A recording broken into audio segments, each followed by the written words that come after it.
The cold white lights in the detention room made everything look harsh and empty. Crixtal sat in the metal chair, his green scales looking dull and lifeless. His clawed hands shook as he reached for the water cup on the table. 3 months ago, he had been a proud warrior of the Veltar Empire. Now he was the only one left alive to tell what happened. Across from him sat 3 members of the Galactic Council. Councillor Zekith was the leader of the group. His bug-like eyes never blinked as he stared at Crixtal. The other 2 council members whispered to each other in their strange languages, but their eyes stayed on the reptilian alien. "Begin your report," Zekith said in his clicking voice. "Tell us what happened to the Third Fleet." Crixtal's throat made a dry sound. He had told this story many times in his dreams, but saying it out loud was different. It made it real again. "You have to understand," Crixtal began, his voice barely above a whisper. "We thought we knew everything about humans. Our scouts had watched them for years. They were primitive, weak.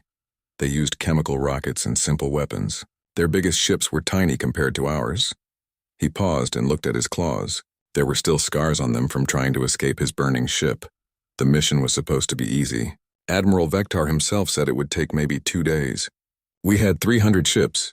The humans had maybe 20. It should have been over before it started.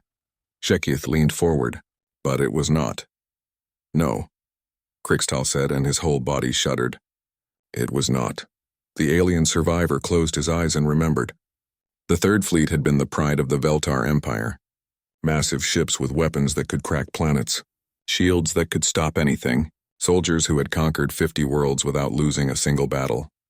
"We came out of hyperspace near their sun," Crixtal continued. "Earth looked so small and blue. Pretty even. Their ships were already waiting for us, but they looked like toys. Little metal things that barely had any weapons we could see." The council members exchanged looks. They had read the reports. They knew Earth was supposed to be an easy target. Admiral Vectar sent the usual message: "Surrender or be destroyed. Every species surrenders when they see our fleet. Every smart species, anyway." Crixtal's voice got quieter, but the humans sent back a message that confused us. "What did they say?" asked one of the other council members. Crixtal's scales changed color slightly, turning more gray. A human female answered. Her voice was calm, like she was talking about the weather. She said her name was Admiral So-Young. "She told us we had picked the wrong species and the wrong planet. She said we should leave."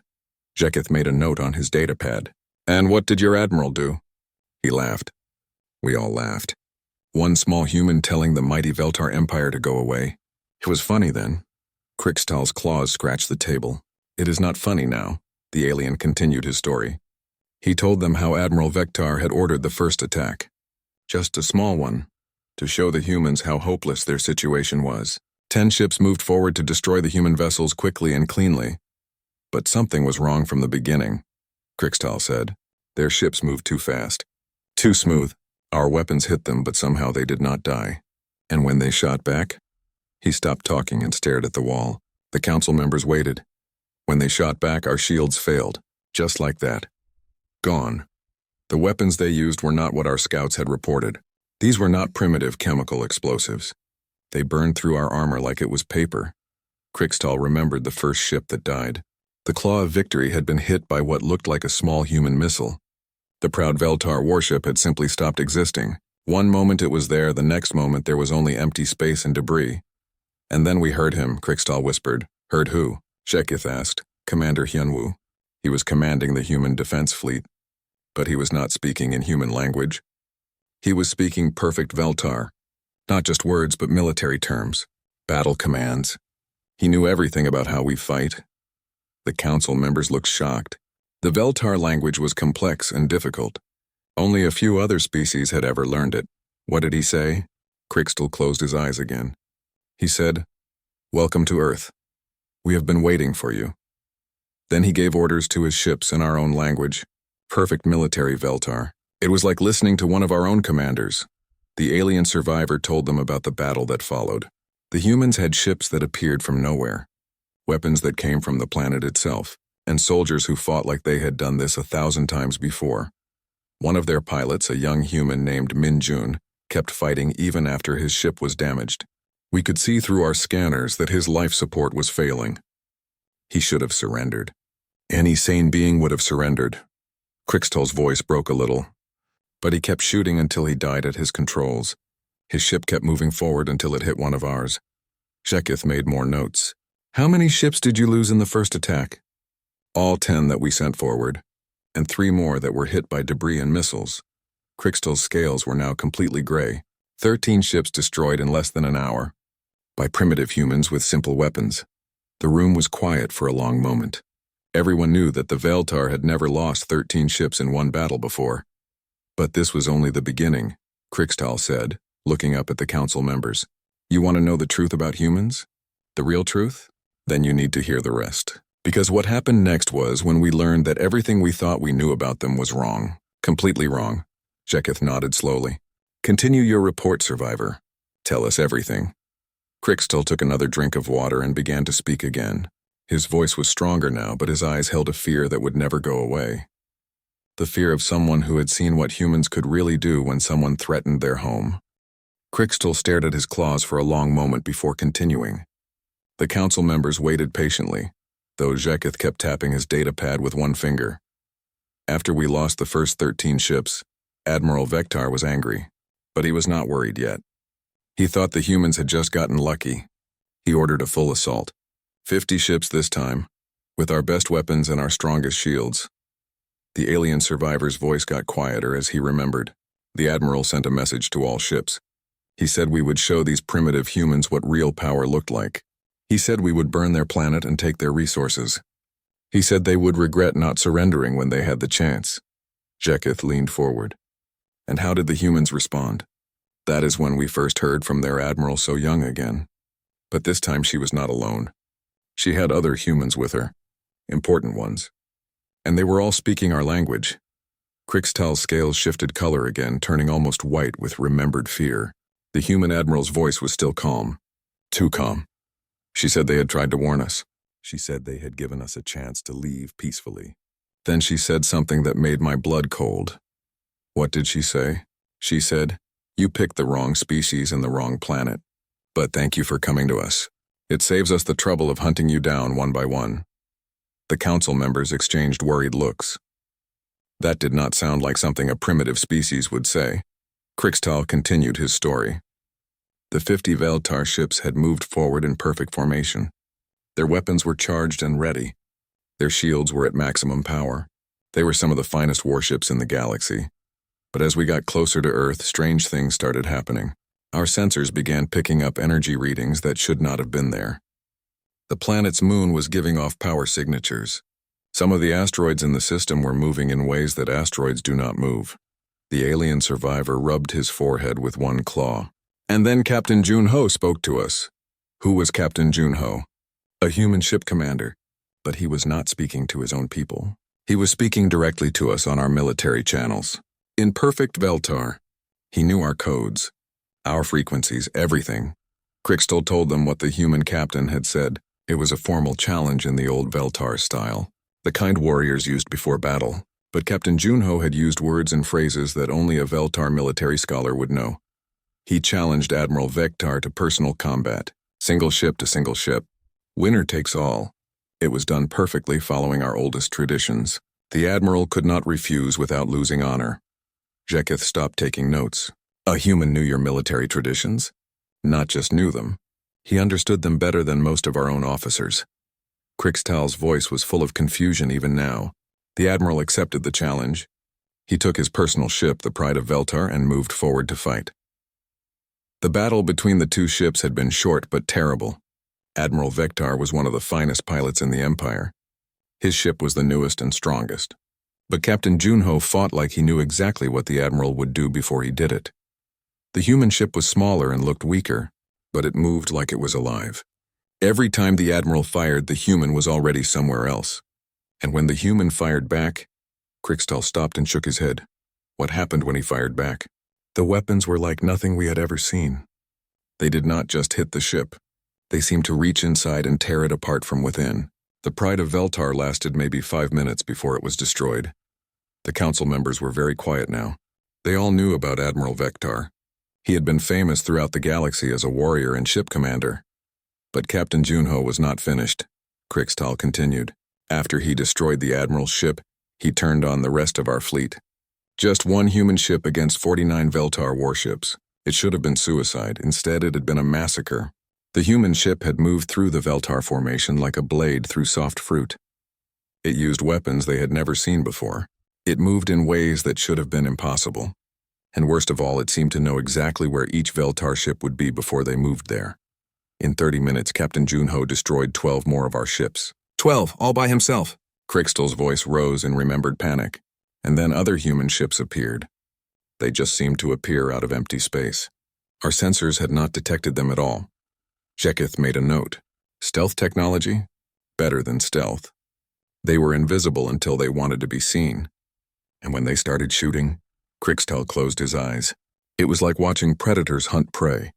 They worked together perfectly. They knew where each of our ships would be. They knew our weaknesses. They knew everything. The alien survivor told them about Commander Hyunwoo's voice cutting through their communications again. This time he was giving orders to the human fleet. But he was also speaking to the Veltar ships directly. He told us exactly how he was going to destroy each ship, in our own language, using our own military terms. Ship by ship he explained what weapons he would use and where he would hit us, and then he did exactly what he said he would do. One of the council members spoke up. How many ships did you lose in the second battle? 37, Crixtal whispered. Out of 50 ships, only 13 survived, and we had not even damaged one human vessel. The room was completely silent now. Even Jeketh had stopped taking notes. But the worst part was not the ships we lost, Crixtal continued. The worst part was what we learned. As our ships were dying, our communications officers picked up human transmissions. They were not speaking to each other in battle language. They were calm, relaxed. Some of them were even laughing. The alien scales turned completely white. Lieutenant Minjun, the one who died in the first battle, he had a brother. Lieutenant Woojin. When Woojin destroyed the ship that killed his brother, he was laughing. Not angry, not sad, happy like it was a game to him. Crixtal told them about the human pilot's voice over the communications, young and cheerful, like someone playing with friends. But his weapons destroyed Veltar ships with terrible efficiency. That was when we realized the truth, Crixtal said, looking directly at Jeketh. The humans were not fighting for their lives. They were not desperate or afraid. They were enjoying themselves. This was what they did for fun. The council members looked at each other with growing worry. The remaining 13 ships tried to retreat. We sent emergency signals back to the Empire. We told them to send the entire fleet, all of it, everything we had. Crixtal's voice broke a little. But Commander Hyunwoo spoke to us one more time. He said retreat was not an option. He said we had come to destroy their world, so they would destroy us instead. All of us, Jeketh finally spoke. What happened to the 13 ships that tried to retreat? Crixtal looked at him with eyes full of terrible knowledge. That is when we learned what humans are really like when they stop playing games. When they stop being nice. When they decide to show you what they can really do. The alien survivor took a deep breath and prepared to tell them about the hunt that followed. The systematic, terrifying hunt that showed the galaxy what humans could do when someone threatened their home. Crixtal's breathing became faster as he prepared to continue his story. His claws scratched small marks in the metal table. Jeketh noticed that the alien scales were now completely colorless like old bone. The 13 ships that were left tried to run, Crixtal said. We thought if we could reach the edge of the solar system, we could jump to hyperspace and escape. We thought the humans would let us go if we just left their planet alone. The alien survivor laughed, but it was not a happy sound. It was the laugh of someone who had learned a terrible truth. We were so wrong, so completely wrong about everything. Jeketh leaned forward. What did the humans do? First, they took away our hope. Commander Hyunwoo spoke to our ships again, but this time his voice was different, cold like winter ice. He said, "You came here to kill every human on Earth. You came to destroy our families, our children, our future. Did you think we would just let you leave and try again later?"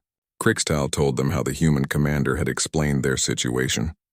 The Veltar ships could not jump to hyperspace inside the solar system. They needed to reach the edge, which would take several hours at maximum speed.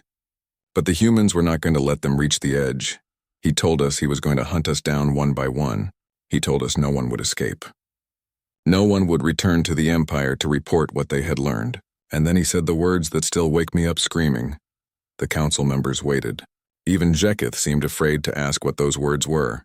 He said, "Welcome to the lesson every predator species learns about humans. We are not the prey. We never were." The alien survivor's voice became very quiet as he described what happened next. The 13 remaining Veltar ships had split up, thinking it would be harder for the humans to catch them all. They were wrong about that too. The humans did not chase us with just their ships. The entire solar system became a weapon. Asteroids that we thought were rocks suddenly started moving and shooting at us. Space stations that looked empty came alive with weapons. Even the planet's moon opened up and revealed massive guns. Krixtal described how Captain Seok Jin had contacted the fleeing Veltar ships. His voice was calm and professional, like someone giving a weather report. Captain Seok Jin told us he was going to destroy us in order, ship by ship. He told us the names of our ships and the names of our captains. He knew everything about us. Then he started with the ship furthest from Earth. The alien's claws dug deeper into the table as he remembered. The Thunder of War was commanded by Captain Theknal. He was a good officer, a good friend. Captain Seok Jin spoke directly to him and said, "Captain Theknal, you will die in approximately 4 minutes. Your ship's weak point is the rear shield generator. Goodbye." Jekith stopped writing. The human told him how he was going to die? Yes, and then he did exactly what he said he would do. 4 minutes later, the Thunder of War exploded. Captain Seok Jin had hit the rear shield generator with perfect accuracy from impossible range. Krixtal told them how the human captain had then moved on to the next ship. And the next? Each time he told the Veltar captain exactly how they would die and when.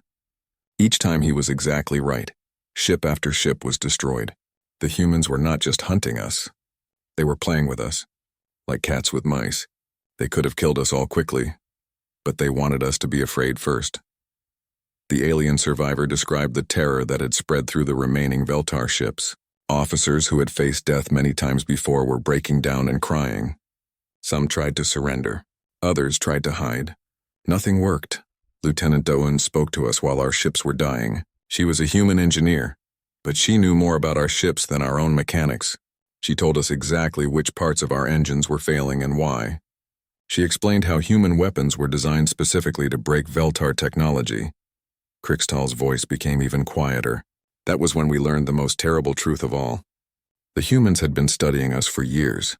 Not just watching, studying. They knew everything about our ships, our weapons, our tactics. They had been preparing for this exact battle. Jekith looked up from his notes. How long had they been studying you? Decades. Maybe longer. Lieutenant Dayun told us about Agent Yunji, a human spy who had been living in Veltar space for 20 years. 20 years. She had been sending information back to Earth about everything. Our military secrets, our technology, our plans, everything. The council members exchanged shocked looks. A spy living among the Veltar for 20 years without being detected was almost impossible to believe. But Agent Yunji was not the only one. There were human spies in dozens of systems. They had been watching and learning about every major military power in the galaxy. And they had been preparing. Krixtal told them about the human weapons that seemed designed specifically to kill Veltar ships. The shields that perfectly deflected Veltar energy weapons. The tactics that countered every move the Veltar military had ever used. We realized that Earth was not a primitive world that the humans were trying to defend. Earth was a trap. The humans had made themselves look weak and helpless so that aggressive species would attack them. And when those species attacked, the humans would destroy them completely. The alien survivor's scales began to turn black around the edges, a sign of extreme stress in his species. There were only 6 ships left when Communication Officer Yujin spoke to us. Her voice was like music, very beautiful and calm. But the words she said were the most terrifying thing I have ever heard. Jekith waited for him to continue. She said, "Thank you for attacking us. For 40 years we have been preparing for war with the Veltar Empire. You have saved us the trouble of coming to find you. After we finish with your ships, we will come for your worlds. All of them." The room was completely silent. The idea of humans attacking Veltar space was too terrible to think about. She told us that Earth had already sent ships toward our home systems, fast ships with powerful weapons, ships that had been traveling for months waiting for this battle to begin. By the time any Veltar survivors could warn the Empire, it would be too late. Krixtal's voice broke completely.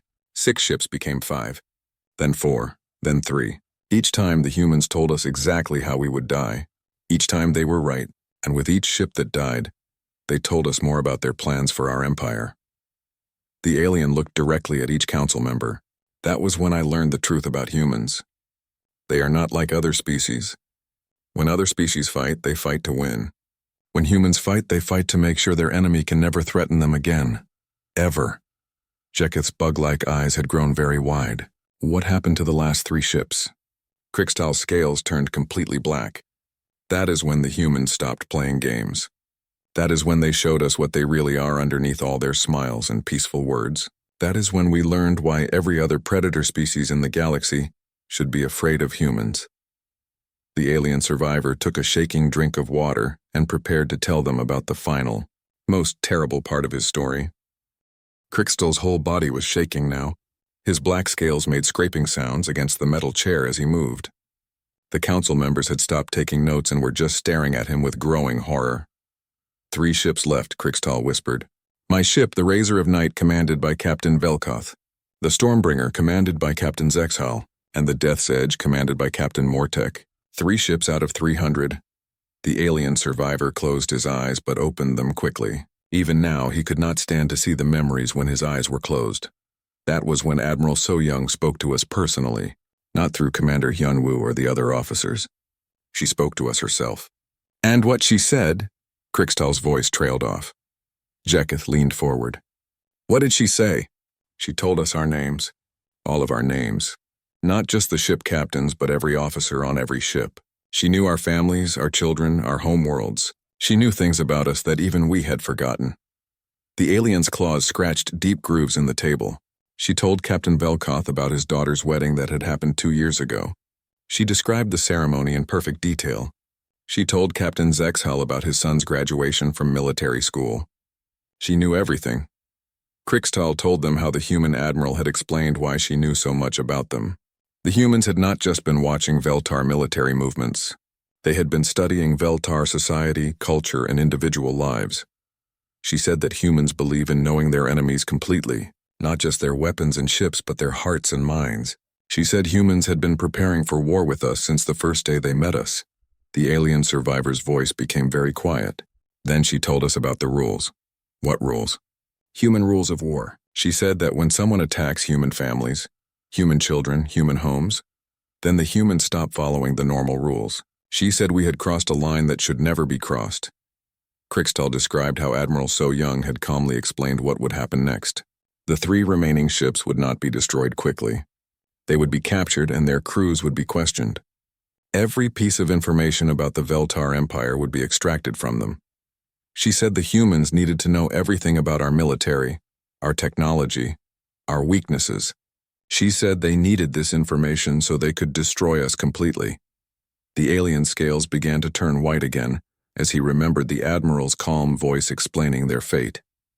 But first, she said, they would make an example of us, so that other species would know what happens when someone threatens humanity.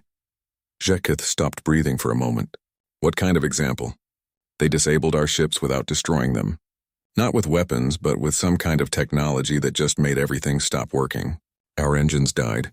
Our weapons died. Our life support system started failing slowly. Krikstal told them how the human ships had surrounded the 3 disabled Veltar vessels. But instead of destroying them, they had done something much worse. They started taking our ships apart, piece by piece, while we were still inside them. They used some kind of tool that could cut through our strongest armor like it was soft clay, and they did it slowly so we could watch. The alien survivor's voice became very flat, like someone describing a technical process. They took the weapons first, then the engines, then the shield generators. They were very careful not to damage the crew areas. They wanted us alive. The council members were completely silent now. Even the sound of their breathing seemed too loud.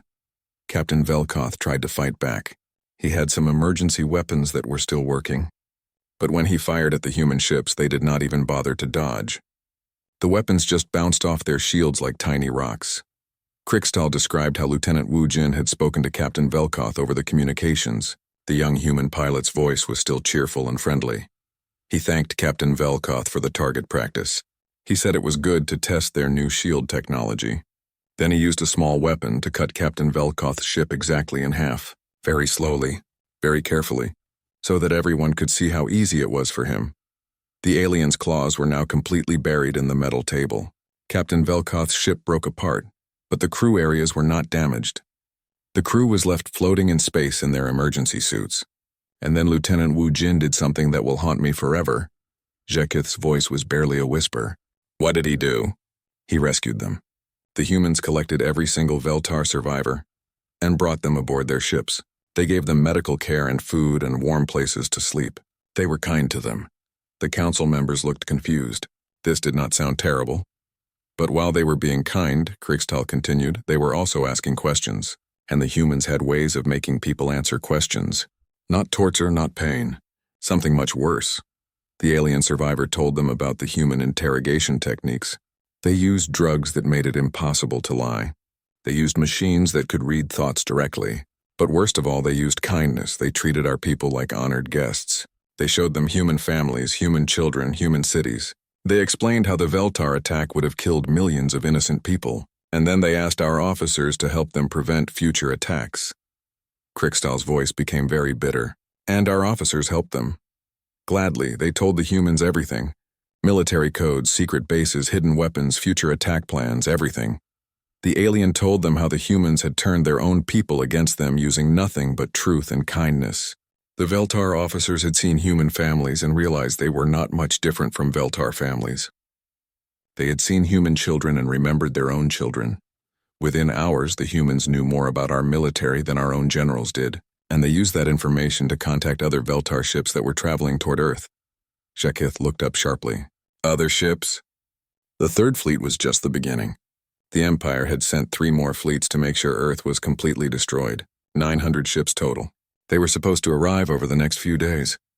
The council members exchanged terrified looks. 900 Veltar ships could destroy entire star systems. But the humans were ready for them too. Using the information from our captured officers, they sent messages to the incoming fleets. Messages that looked like they came from Admiral Vectar himself. Krigstal told them how the humans had used Veltar military codes to redirect the incoming fleets. They sent them to empty systems where human ambush forces were waiting. Forces that had been positioned months in advance. The humans did not just defeat our Third Fleet. They defeated our entire invasion force. 900 ships scattered across a dozen systems destroyed by enemies who knew exactly where they would be and when they would arrive. The alien survivor looked directly at Jekith. That was when I realized the truth about humans. This was not a defensive battle. This was not even a war. This was a hunting expedition. The humans had been hunting the Veltar Empire for decades, and we had finally walked into their trap. Krigstal's scales began to turn clear, like glass. It was a sign that his species showed only when facing certain death. And then Commander Hyunwoo came to speak with me personally, and what he told me was the most terrifying thing of all. Krigstal's scales had become completely transparent now.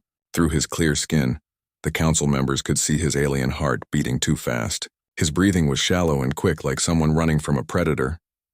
Commander Hyunwoo came to my cell on the human ship. Krigstal said in a voice barely above a whisper. He was not what I expected. He was tall for a human, but not threatening looking. He had kind eyes and a gentle voice. He brought me tea and asked if I was comfortable. The alien survivor paused and looked at his transparent hands. That was when I learned the most important thing about humans. The dangerous ones do not look dangerous. They look like friends. Jekith leaned forward, his bug-like eyes reflecting the harsh lights. What did he tell you? He sat down across from me like we were old friends having a conversation. He spoke perfect Veltar, but his accent was wrong. Too perfect. Like someone who had learned the language from books instead of from speaking it. Krigstal told them how Commander Hyunwoo had explained the real situation to him. The battle around Earth had lasted exactly 6 hours and 14 minutes. 300 Veltar ships destroyed. 0 human ships lost. It was not a battle. It was an extermination. But that was not the worst part, Krigstal continued. The worst part was when he told me why I was still alive. The alien survivor's voice became very flat again. He said I was a message. A living message that the humans were sending back to the Veltar Empire. He said the Empire needed to know what had happened, and they needed to know it exactly right. Jekith stopped taking notes completely. What was the message? That humanity remembers everything and forgives nothing. That any species that threatens human children will be hunted down and destroyed completely, no matter how long it takes, no matter how far they run. Krixtal told them how Commander Hyunwoo had shown him images on a data screen, pictures of human cities, human families, human children playing in parks, all the things that would have died if the Veltar invasion had succeeded. He told me to remember those images. He said when I went back to the Empire, I needed to tell them exactly what they had tried to destroy. Not just a planet, not just a species, but millions of innocent lives. The alien's transparent scales began to show stress patterns like cracks in glass. Then he showed me other images, pictures of Veltar worlds, my home world, my family. Jeketh's eyes grew wider. The humans had been to Veltar space? Not just been there. They had been living there. For years, watching, learning, preparing. Krixtal's voice cracked. Commander Hyunwoo knew my wife's name. He knew my children's names. He knew where I lived, where I worked, what I did in my free time.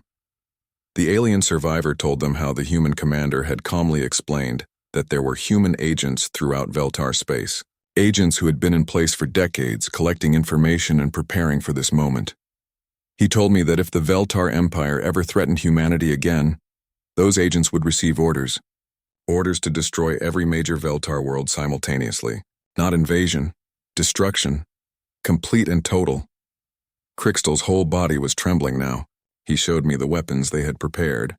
Devices that could make stars burn out, machines that could crack planets from the inside, technology that could poison entire solar systems. The council members sat in stunned silence. The idea of weapons that could destroy stars was beyond their understanding. But the most terrible thing was how kind he was while he told me this. He apologized for frightening me. He said humans did not enjoy making threats. He said they preferred peace and friendship. The alien survivor looked directly at each council member. Then he explained why peace was not possible between humans and Veltar anymore. Why? Jeketh asked, though he seemed afraid to hear the answer. Because the Veltar Empire had crossed a line that humans never allow anyone to cross. We had threatened their children. We had come to destroy their families. And humans, he said, never forget and never forgive when someone threatens their young. Krixtal told them about the rest of his conversation with Commander Hyunwoo. The human had explained that Earth's government had already made their decision. The Veltar Empire would be destroyed completely, not conquered. Not defeated, destroyed. He said it would take time, maybe years. But humans think in long terms. They plan for decades, and they never give up once they decide something must be done. The alien's transparent scales began to turn black around the edges again. He told me the timetable. Within 5 years, every major Veltar military base would be gone. Within 10 years, every Veltar colony would be empty. Within 20 years, the Veltar species would exist only in human museums. Jeketh had stopped breathing again. And then he let you go? He gave me a fast ship and enough supplies to reach Veltar space safely. He even gave me medical care for my injuries. But before I left, he made me promise to deliver his message exactly as he gave it to me. Krixtal told them about his journey back to Veltar space. It had taken him 2 months to reach the nearest Imperial base. When he arrived, he found that base was already under attack by unknown ships using unknown weapons. The humans had started their war even before I got home. Fast, invisible ships that struck without warning and disappeared before anyone could fight back. Exactly like Commander Hyunwoo had promised. The alien survivor's voice became very quiet. I delivered the message to the Imperial Council. I told them everything. Word for word. And do you know what they did? The council members waited. They declared me insane. They said humans could not possibly be that advanced or that dangerous. They said I was traumatized in imagining things. Krixtal laughed bitterly. So they sent more ships to attack Earth. Jeketh leaned forward. What happened to those ships? They never came back. None of them. The humans sent me another message through secret channels. Commander Hyunwoo thanked me for trying to warn my people. He said he was sorry they had not listened. He said the destruction of the Veltar Empire would now proceed as planned. Krixtal told them how he had tried to warn other species about humanity. How he had sent messages to the Galactic Council, begging them to reclassify humans as a major threat. How no one had believed him.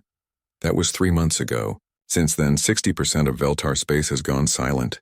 No communications, no ships, no survivors. The humans are keeping their promise. The alien survivor looked around the detention room. And now I am here. telling you the same thing I told my own people. The same thing they refused to believe. He stood up slowly, his transparent scales reflecting the harsh lights like broken glass. Humans are not what they appear to be. They are not primitive. They are not peaceful. They are not weak. Krixtal walked to the small window and looked out at the stars. They are the most dangerous predators in the galaxy, and they have been hunting us since the day we first met them. The door to the detention room opened and Dr. Haiwan entered. She was a small human woman with a gentle smile and soft eyes. She wore simple clothes and moved quietly, like someone who did not want to disturb anyone. "Good afternoon," she said in perfect galactic standard. "I hope I am not interrupting anything important." Krixtal took one look at her and collapsed back into his chair. His scales turned completely black and he began making small whimpering sounds. Dr. Haiwan looked concerned. "Oh my, is he all right?" "Perhaps I should come back later." Jekith stared at the small human woman. She looked completely harmless, kind even, but Krixtal was terrified of her. "Dr. Haiwan," Jekith said carefully, "you are Earth's representative to the Galactic Council?" "Yes, that is correct," she smiled pleasantly. "I am here to discuss trade agreements and cultural exchange programs. We are very excited about the possibility of peaceful relationships with all species." She looked at Krixtal with gentle concern. "Is there anything I can do to help him?" "He seems very upset." Krixtal managed to speak, his voice shaking. "They look so normal, so kind. But behind those eyes is the memory of 1,000 wars. They smile while they plan your destruction. They offer friendship while they prepare your grave." Dr. Haiwan's smile never wavered. "The Earth Federation values peace above all things. We hope there will never be any misunderstandings between our species and yours." She turned to Jekith. "Now shall we discuss those trade agreements? I think you will find our terms very reasonable." As she spoke, Krixtal whispered to himself in his own language. Jekith's translator picked up the words. "They are coming for all of us, and they will smile while they do it." The council members looked at each other and came to a silent agreement. That night they would vote to classify humanity as Priority 1, do not engage under any circumstances. Dr. Haiwan continued to smile her gentle smile and talk about peaceful trade. But now they could all see what Krixtal saw when he looked at her. Behind the kind eyes and soft voice was something much older and much more dangerous, something that remembered everything and forgave nothing, something that hunted,